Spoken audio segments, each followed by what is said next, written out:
Antibodies are powerful, that's for sure. Their significance is prominently highlighted in the context of life-saving antivenom administration after a poisonous snake bite. Antivenom consists of antibodies produced in another person or animal that has been subjected to the same venom.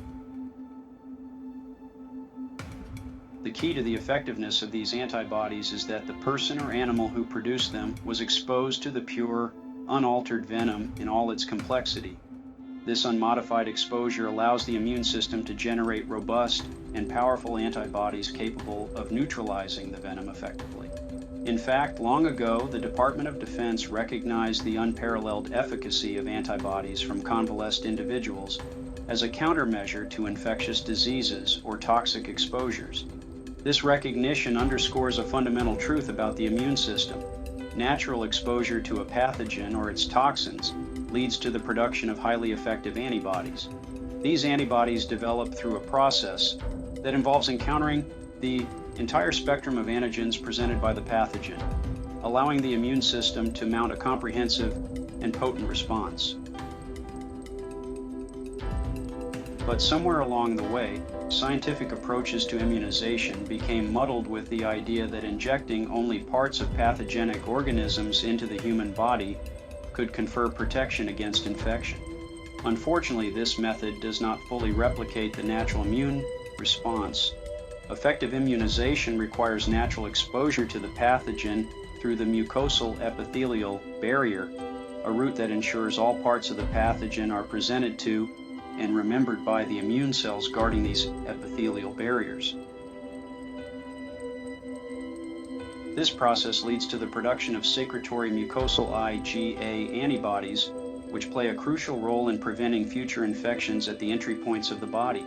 In contrast, injecting antigens into the body primarily stimulates the production of serum IgA antibodies. While these serum or humoral antibodies that are inside the body can respond to infections, they do not provide the same level of protection as mucosal IgA antibodies secreted to the outside, which are essential for preventing infections at mucosal surfaces that separate the inside of us from the outside. Moreover, because the injected antigens are only parts of the pathogen, any mutations in these specific antigens can render the induced antibodies less effective or even obsolete.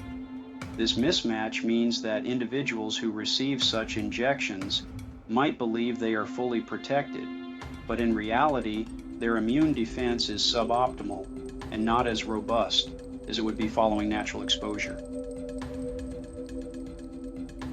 This flaw in the concept of artificial immunization by injection calls for a re-evaluation of our approach to immunization. It is time to acknowledge that injecting antigens, or the message to make the antigens, in a product called a vaccine, completely bypasses the epithelial barrier. This artificial immunization procedure can stimulate an immune response, but it does not fully mimic the natural comprehensive immune defense developed through exposure to the entire pathogen through its natural mode of entry through the epithelial barrier. A shift towards understanding and utilizing the natural mechanisms of immune protection, such as those observed in natural exposures, could lead to more effective strategies in combating infections and enhancing public health.